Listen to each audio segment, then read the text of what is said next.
Good afternoon student. आज हम देखते हैं डिस्क्रीट स्ट्रक्चर का एक टॉपिक रिकरेंस रिलेशन।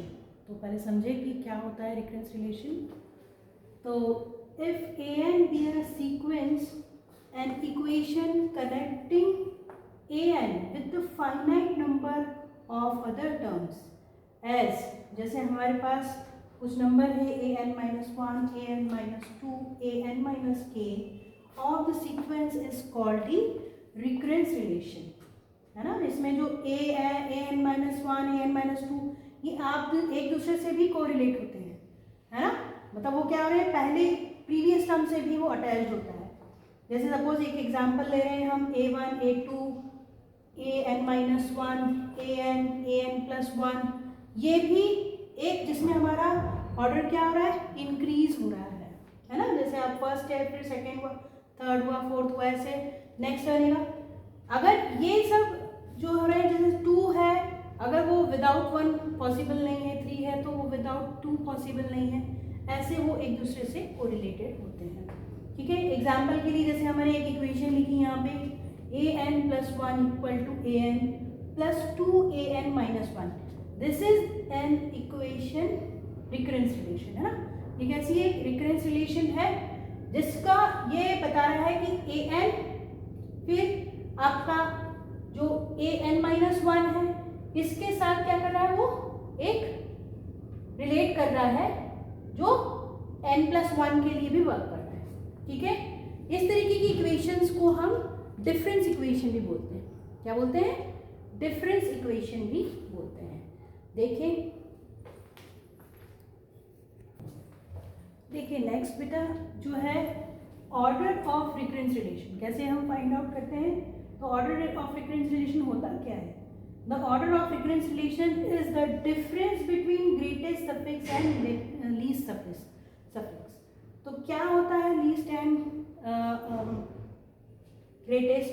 तो जैसे यहाँ पे हमारे पास तीन टर्म्स है, एक है ए एन, एक है ए एन माइनस वन और एक होता है ए एन माइनस टू। तो यहाँ पर n मतलब यहाँ पे डिसेंडिंग में फॉर्म में है तो n minus one, n minus two. तो इसमें जो हाईएस्ट और इसमें जो लोएस्ट है, इनके बीच का डिफरेंस जो है वो आपका क्या होगा, ऑर्डर होगा। देख सकते हैं आप, जो हाईएस्ट सफिक्स है हमारा वो क्या है n, और जो लोएस्ट सफिक्स है वो है n माइनस टू। हमने सिंप्लीफाई किया तो 2 आ रहा है, मतलब इस रिकरेंस रिलेशन का जो ऑर्डर है वो हमारा 2 है। क्लियर। देखिए आगे स्टूडेंट बेटा, उसके आगे आता है कि कितने टाइप की रिकरेंस रिलेशन होती है। तो फर्स्ट अपन देख रहे हैं यहाँ पे, ये है लीनियर रिकरेंस रिलेशन। तो क्या होता है linear recurrence relation, recurrence relation having only the first power of the sequence. मतलब जो हमारा ए एन है, ए आर है, या जिस भी फॉर्म में दिया हुआ है उसमें कोई भी उसके डिग्री नहीं होनी चाहिए। डिग्री मतलब a n to the power 2 root में ऐसा कुछ भी नहीं होना चाहिए। Not having any product terms, मतलब ए एन और ए एन माइनस वन का कोई प्रोडक्ट फॉर्म भी नहीं दिखना चाहिए। This type of equation is called the linear recurrence relation. Clear है, ये आपका एग्जांपल गिवन है इसमें। उसके बाद दूसरा टाइप आता है linear recurrence relation with the constant coefficient, है ना। अब कांस्टेंट कोफिशिएंट के साथ कैसे बनेगा, तो जैसे हमारे पास recurrence relation of the form हमारा ये दिया हुआ है c naught a r plus c one a are minus one plus c two a are minus two, ऐसे ही सो ऑन करके के टर्म में equal to function of f r दिया हुआ है। Is called linear recurrence relation with the constant coefficient. क्योंकि यहाँ पे आप देख रहे हो कि जो भी हमारा यहाँ पर सीक्वेंस फॉर्म है ए आर के टर्म में दिया हुआ है, ये सीक्वेंस फॉर्म के आगे बहुत सारे कांस्टेंट दिख रहे होंगे आपको, c naught, c one, c two, c k, they are all the constant. तो इस पैटर्न में दो इक्वेशंस आती हैं, दो टाइप की इक्वेशंस आती हैं, आपको इसके आगे सॉल्यूशंस पढ़ने हैं इनके। देखिए बेटा, इसके आगे आता है solution of linear recurrence relation with constant coefficient. जो लीनियर रिकरेंस रिलेशन है कांस्टेंट कोफिशिएंट की, उसका हम सॉल्यूशन कैसे फाइंड आउट करते हैं। तो उसका वर्किंग रूल यहाँ पे डिफाइन कर रहे हैं कि जो भी आपको रिकरेंस रिलेशन मिल रही है उससे हम सबसे पहले ऑक्सिलरी इक्वेशन फाइंड आउट करेंगे। वो क्या कैसे फाइंड आउट करेंगे, तो जो भी आपको रिकरेंस रिलेशन मिल रही है, सपोज ए आर के टर्म में मिल रही है या ए एन के टर्म में मिल रही है, तो उसके प्लेस पर हम m to the power n substitute कर देंगे, ठीक है, ओके। अब उस जो m to the power n put करने के बाद उसमें से जो least power of m to the power है, least power of the sequence, उसको हम क्या कर लेंगे, कॉमन ले लेंगे। देन थर्ड पॉइंट में हमने लिखा है कि उसको कॉमन लेने के बाद जो रिमेनिंग इक्वेशन है वो एक तरीके की क्वाड्रेटिक इक्वेशन होगी, जिसको कि बाय द फैक्टराइजेशन हम क्या फाइंड कर लेंगे, रूट्स फाइंड आउट करेंगे। और रूट्स कैसे होंगे, अब उस पे आगे उसका जो है CF फाइंड आउट किया जाता है। इसके आगे देखिए बेटा, जैसे मैंने बताया था कि रूट्स पे डिपेंड करता है कि हमारा जनरल सॉल्यूशन या उसको हम CF भी बोल सकते हैं, तो वो कैसे मिलेगा।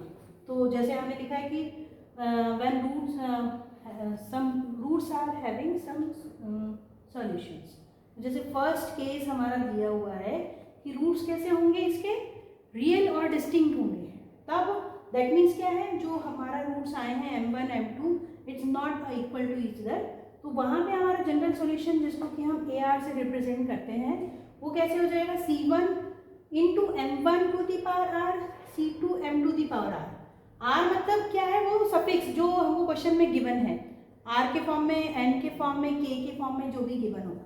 यहाँ पे यूज होने वाले C1 C2 कैसे हैं, कांस्टेंट है, और m1 m2 कैसे हैं, वो रूट्स हैं। इसका सेकंड केस क्या बन रहा है, देखिए सेकंड केस बोल रहा है कि रूट्स आर इक्वल और रिपीटेड और कोइंसिडेंट। जब ये ऐसे कुछ रूट्स आते हैं, जब हमारा m1 इक्वल टू m2 हो जाता है, तो उसको हम एक ही रूट सपोज करते हैं, वो होता है हमारा m। तो देखें यहाँ पर AR इक्वल टू, तब इस फॉर्म में हमारा जनरल सॉल्यूशन कैसे लिखा जाएगा, AR equal to C1 plus C2 into R, जो भी सफिक्स है वो, into m to the power r, जो भी रूट आया है उसकी पावर r। थर्ड केस बनती है जब हमारे रूट्स कैसे हो, when roots are not repeated और complex number, that means alpha plus i beta form होता है, तब हम उसका जो CF या जो हमारा जनरल सॉल्यूशन है रिकरेंस रिलेशन का, वो किस तरीके से मेंशन होता है, C1 cos r theta plus C2 sin r theta into capital R to the power r। ये स्मॉल r क्या है, स्मॉल r जो सफिक्स है हमारा, और कैपिटल R क्या है, जो इसका मैग्नीट्यूड है, ठीक है, वो होता है हमारा अल्फा, जो कॉम्प्लेक्स नंबर का अल्फा है उसका स्क्वायर प्लस बीटा है उसका स्क्वायर का सम ऑफ का root is called the R, और theta is equal to tan inverse beta by alpha. इससे हम थीटा और R की वैल्यू सॉल्व करके उसको इसी इक्वेशन में सब्स्टिट्यूट करेंगे, तो हमारा क्या मिल जाएगा, जनरल सॉल्यूशन मिल जाएगा हमको। देखिए एक एग्जांपल लेके हम बताते हैं कि किस तरीके से हम जनरल सॉल्यूशन फाइंड आउट करते हैं। क्वेश्चन गिवन है AR plus 3AR minus 1 plus 2AR minus 2 equal to 0। तो इस टाइप की इक्वेशन जो कि हमें गिवन में एज इट इज लिखनी होती है,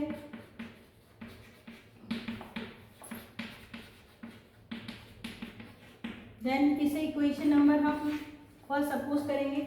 इसमें हम जो हमारा सफिक्स है क्या दिया हुआ AR, तो उसके प्लेस पर हम m to the power n को पुट कर देंगे।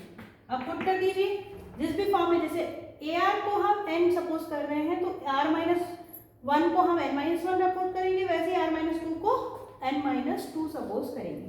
तो क्या लिखा जाएगा, देखिए यहाँ पर ये हो जाएगा हमारा m to the power n plus 3m to the power n minus 1 plus 2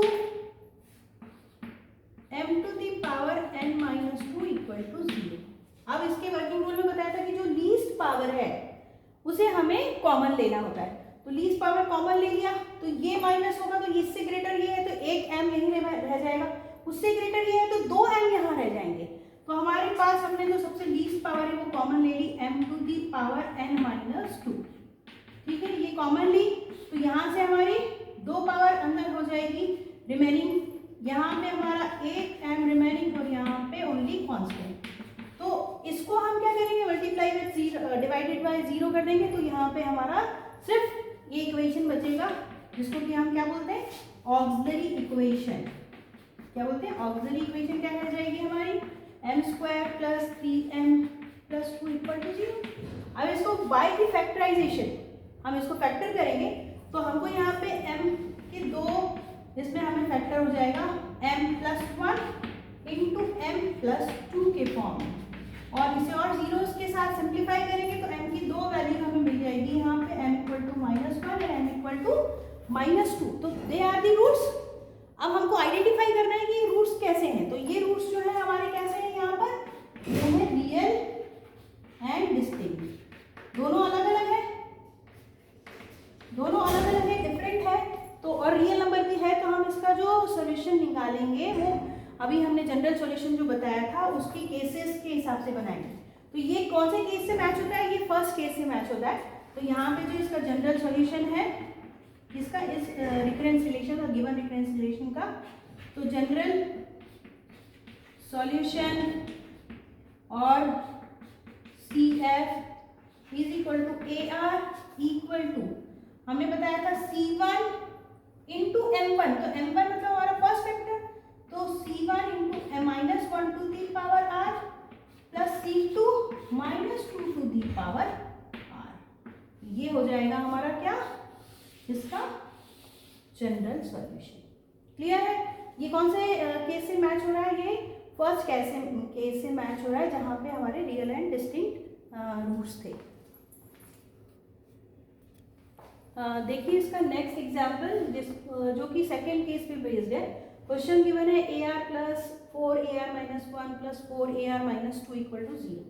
then इस इक्वेशन को भी हम एज इट इज प्रोसेस तो वही करना है हमेशा, जो भी गिवन रिकरेंस रिलेशन है उसको हमको जो भी दिया हुआ है हमारा सीक्वेंस फॉर्म, उसको हमको कन्वर्ट करना है किससे, रिप्लेस करना है हमको m to the power n से।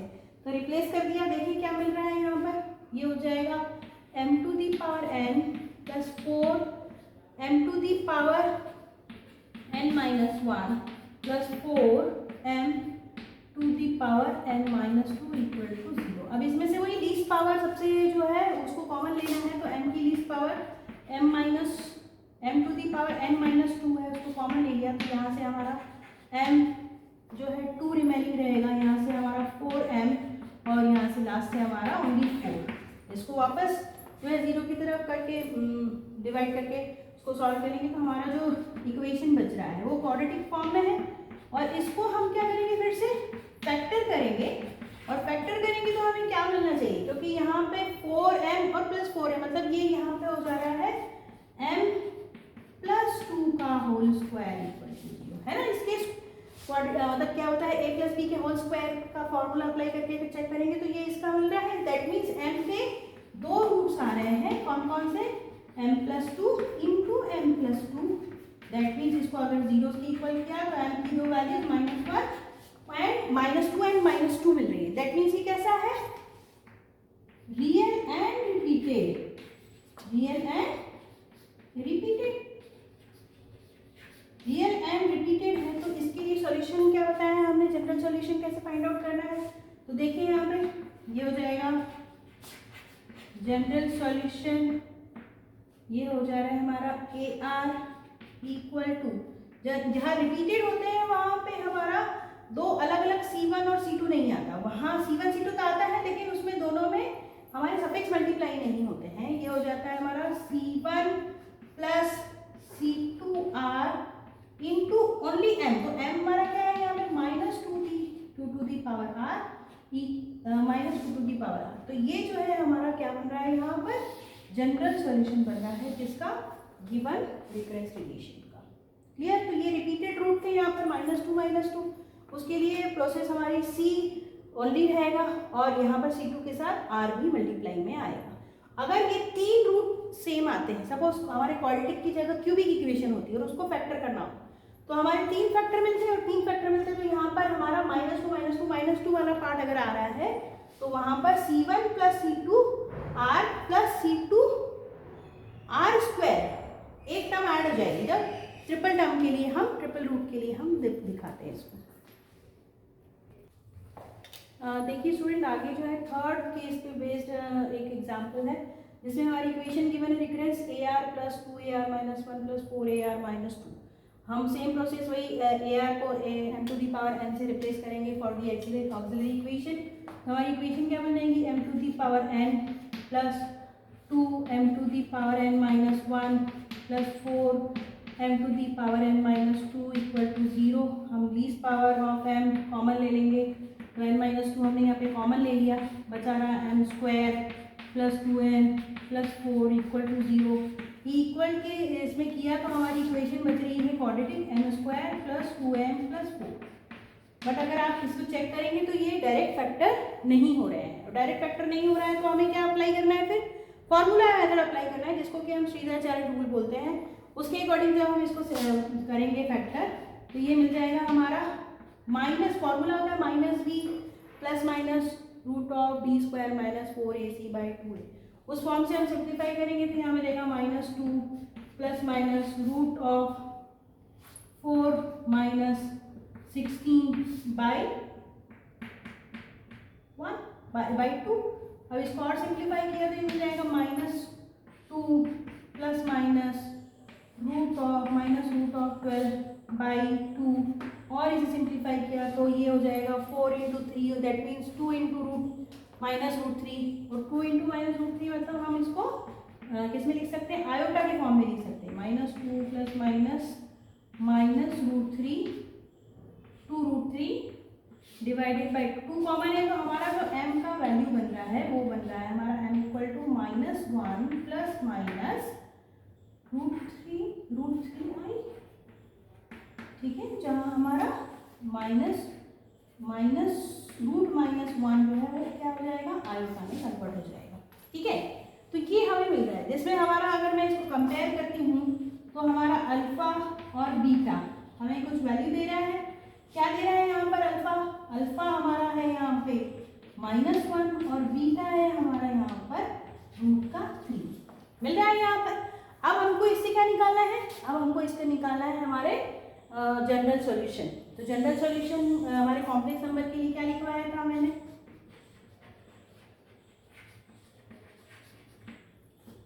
जनरल सॉल्यूशन हो जाएगा हमारा ए आर प्लस यहाँ पे आ जाएगा हमारा आर, कैपिटल आर। अब कैपिटल आर और थीटा फाइंड आउट करना है through the alpha and beta. तो पहले हम कैपिटल आर फाइंड आउट करेंगे, जो कि फॉर्मूला होता है root of alpha square plus beta square, और इसको हम अल्फा बीटा की वैल्यू सॉल्व करेंगे तो रूट ऑफ 4 बन रहा है, रूट ऑफ 4 मतलब 2 बन रहा है। कैपिटल आर की वैल्यू कितनी बन रही है, 2 बन रही है।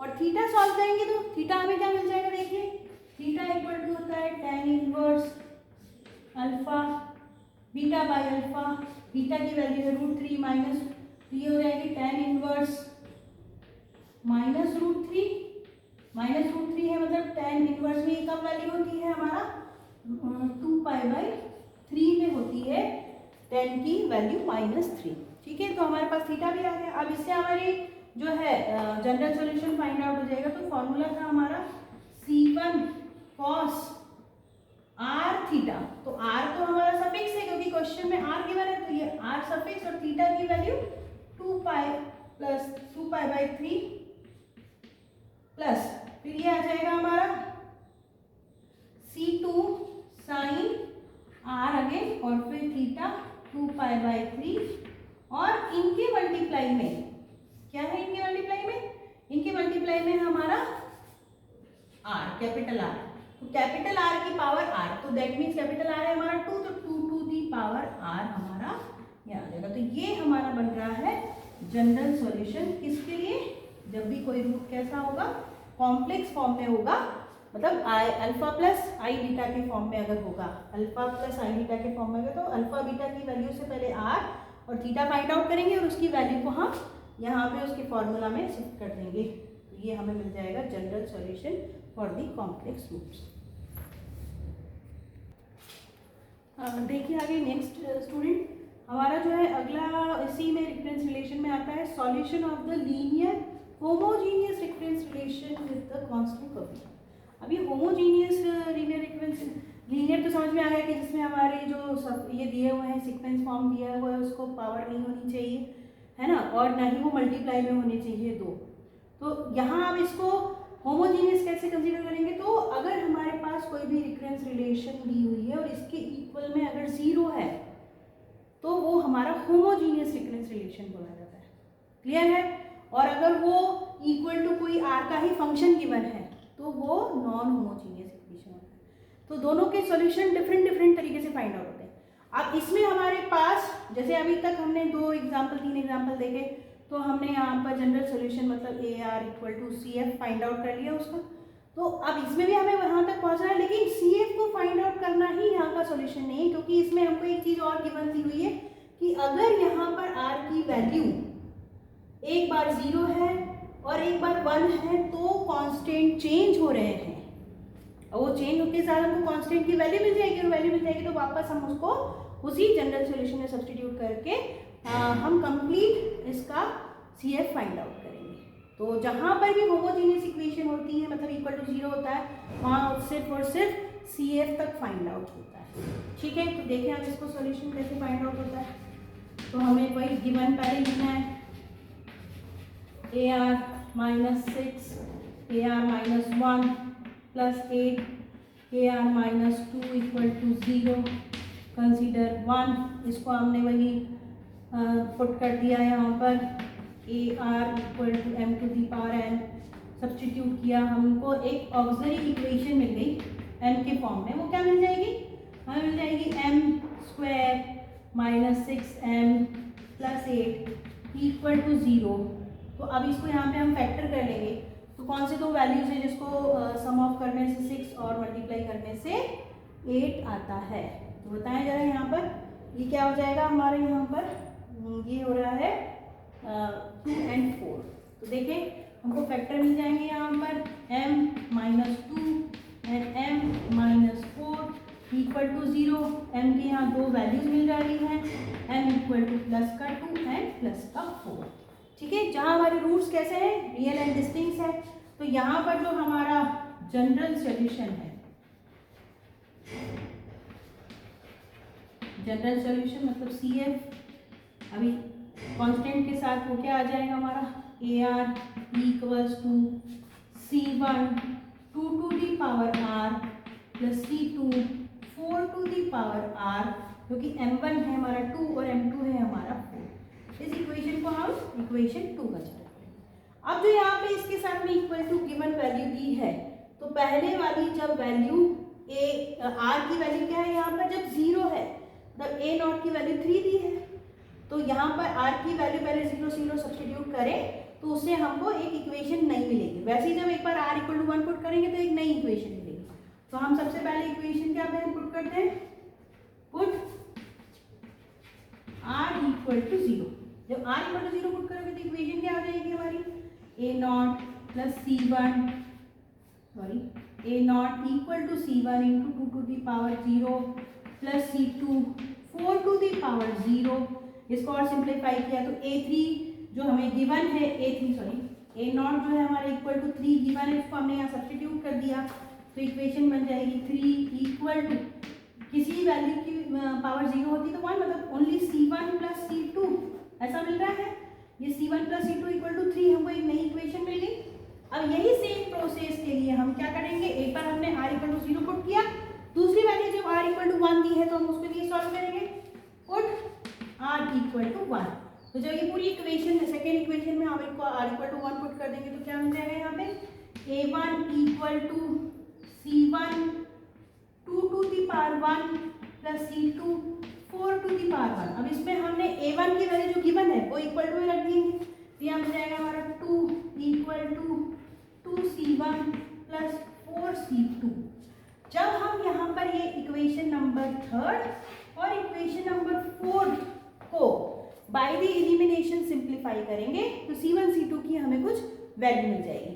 तो क्या मिल रही है यहाँ पे कि by equation 3rd and 4th, है ना, को सिंप्लीफाई करने से क्या मिलेगा, बाय द सिंप्लीफाई, है ना, by the simplify of equation 3rd and 4th find C1 C2। तो C1 हमें मिल जाएगा, यहाँ पर कैंसिल करके आप देख लीजिए, C1 की वैल्यू हमें मिल जा रही है 5 और C2 की वैल्यू मिल जा रही है हमें -2। क्या मिल रही है, C1 की वैल्यू मिल रही है हमें 5 और C2 की वैल्यू मिल रही है -2, है ना। अब इनकी वैल्यू को हम इक्वेशन नंबर 2 जहाँ पे हमारा C1 C2 के फॉर्म में ये जनरल सॉल्यूशन था, वहाँ पे अब ये C1 C2 की भी वैल्यू के साथ वो सॉल्व लिखा जाएगा। बाय इक्वेशन सेकंड हम क्या लिख देंगे यहाँ पर, general solution a r equals to 5 into 2 to the power r minus 2 into 4 to the power r. तो ये हो जाएगा हमारा ये जनरल सॉल्यूशन किसका, होमोजेनियस इक्वेशन जिसमें इक्वल टू वैल्यू 0 होती है। ठीक है।